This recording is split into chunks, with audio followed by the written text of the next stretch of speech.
Bendiciones, hermanos, bienvenidos a Un Momento con Dios. Nos corresponde estudiar el capítulo 21 del segundo libro de Samuel y seguimos en esta historia terrible, pero siempre recibiendo lo que el Señor tiene para nosotros. Dice así la palabra, segundo Samuel capítulo 21. Hubo hambre en los días de David por 3 años consecutivos, y David consultó a Jehová, y Jehová le dijo: es por causa de Saúl y por aquella casa de sangre, por cuanto mató a los gabaonitas. Entonces el rey llamó a los gabaonitas y les habló. Los gabaonitas no eran de los hijos de Israel, sino del resto de los amorreos, a los cuales los hijos de Israel habían hecho juramento. Pero Saúl había procurado matarlos en su celo por los hijos de Israel y de Judá. Dijo pues David a los gabaonitas: ¿qué haré por vosotros, o qué satisfacción os daré, para que bendigáis la heredad de Jehová? Y los gabaonitas respondieron: no tenemos nosotros querella sobre plata ni oro, ni sobre oro con Saúl y con su casa, ni queremos que muera hombre de Israel. Y él les dijo: lo que vosotros dijereis haré. Ellos respondieron al rey: de aquel hombre que nos destruyó y que maquinó contra nosotros para exterminarnos sin dejar nada de nosotros, con todo el territorio de Israel, désennos 7 varones de sus hijos, para que los ahorquemos delante de Jehová en Gabaa de Saúl, el escogido de Jehová. Y el rey dijo: yo los daré. Y perdonó el rey a Mefiboset, hijo de Jonatán, hijo de Saúl, por el juramento de Jehová que hubo entre ellos, entre David y Jonatán, hijo de Saúl. Pero tomó el rey a 2 hijos de Rispa, hija de Aja, los cuales ella había tenido de Saúl, Armoni y Mefiboset, y a 5 hijos de Mical, hija de Saúl, los cuales ella había tenido de Adriel, hijo de Barzilai, Mealotita, y los entregó en manos de los gabaonitas, y ellos los ahorcaron en el monte delante de Jehová, y así murieron juntos aquellos 7, los cuales fueron muertos en los primeros días de la siega, al comenzar la siega de la cebada. Entonces Rispa, hija de Aja, tomó una tela de cilicio y la tendió para sí sobre el peñasco desde el principio de la siega hasta que llovió sobre ellos agua del cielo, y no dejó que ninguna ave del cielo se posase sobre ellos de día, ni fieras del campo de noche. Y fue dicho a David lo que hacía Rispa, hija de Aja, concubina de Saúl. Entonces David fue y tomó los huesos de Saúl y los huesos de Jonatán, su hijo, de los hombres de Jabes de Galaad, que los había hurtado de la plaza de Betzán, donde había colgado a los filisteos cuando los filisteos mataron a Saúl en Gilboa.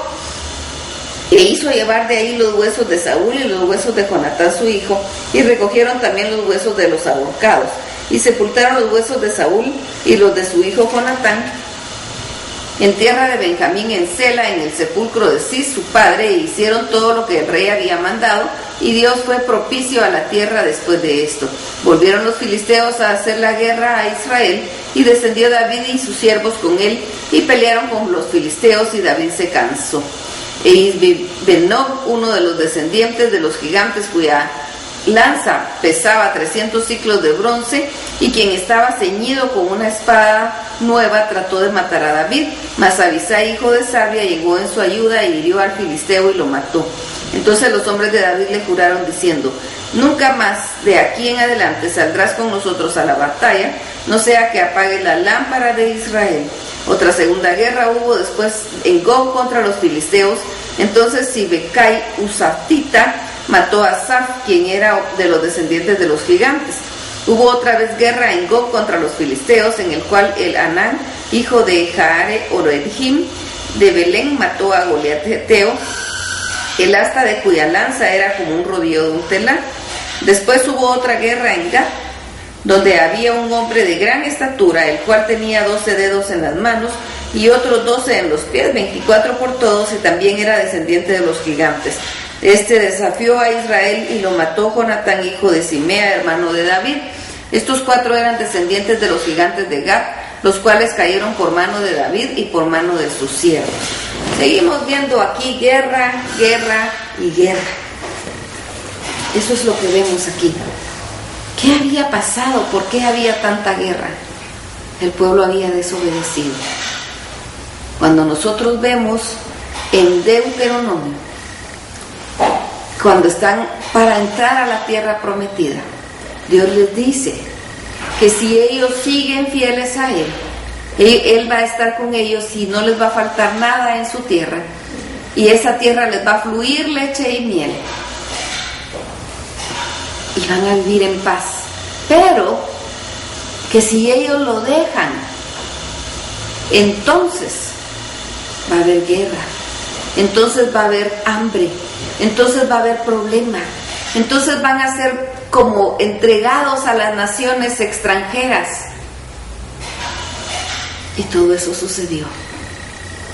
Es terrible cuando nosotros leemos todo esto y vemos cómo el pueblo caía una y otra vez y había guerra y guerra y guerra y guerra y guerra entre ellos mismos y guerra con extranjeros y tantos muertos. Es porque ellos se habían olvidado de Dios. Y pareciera que el hombre no entiende. El corazón del hombre es igual de malo siempre. El corazón del hombre siempre tiende al mal. Y por más que Dios hable, por más que Dios diga, por más que Dios esté pendiente y esté diciéndole las mismas cosas, no importa la ciudad, no importa el tiempo, no importa la época, siempre el hombre tiende al mal y se aleja de Dios. Y va a lo mismo, a recibir problemas, a recibir dolor, a recibir guerras. Pues nosotros ya no vivimos en una época como la que vivió David, en la que se daba esto y que en pago para suavizar su ira le dieran 7 hombres para que los colgaran. Ya no vivimos eso. Sin embargo, sí vivimos situaciones difíciles, donde vemos tanta violencia, tanto dolor, tanto conflicto, tanto problema.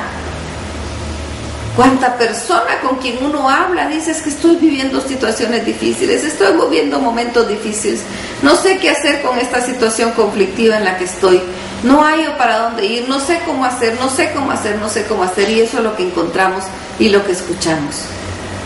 Necesitamos a Dios en nuestro corazón.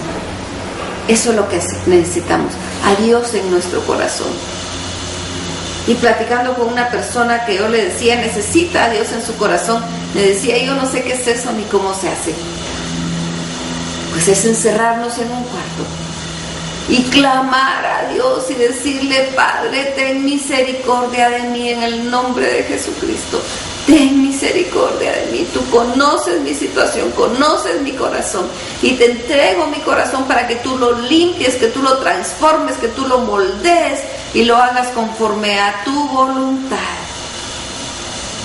Y lo que nosotros platiquemos con Él en secreto, Él nos recompensará en público. Así se hace. Así se hace. Así se traslada la teoría en la práctica, metiéndonos con Dios, esperando en Él, confiando en Él y esperando en Él. Y Él hará. Él va a hacer las cosas conforme a su voluntad, y cuando veamos las situaciones van a empezar a solucionarse, tal vez no de un día para otro, pero van a empezar a solucionarse. Y el problema y la situación más linda es que el problema tal vez no se quita, pero ya no estamos solos para enfrentarlo. Y problemas que sí van a ser quitados, pues muchos son consecuencia del pecado. Pongamos en manos de Dios nuestras situaciones y Dios las transformará en gozo, en paz y en alegría. Confiemos y esperemos en Él y Él hará. Por eso vamos a ir a platicar con el Señor, vamos a completar este momento con Dios con la oración. No dejemos a medias el momento con Dios, completémoslo con la oración. Vamos, platiquemos con Él, entreguémosle nuestro corazón, digámosle qué es lo que hay en nuestro corazón y dispongámonos a cambiarlo. Dejémoslo que Él haga con nosotros lo que Él quiera y seamos hijos obedientes. Estemos dispuestos a que si Él nos moldea, dejémonos moldear y seamos hijos obedientes. Y entonces se cambiará el llanto en gozo, la tristeza en baile. Probemos a Jehová, Él no nos va a fallar. Así que platiquemos con Él, alabémoslo, glorifiquémoslo, bendigámoslo, esperemos en Él, confiemos en Él y Él hará. Él no falla. Que el Señor los bendiga.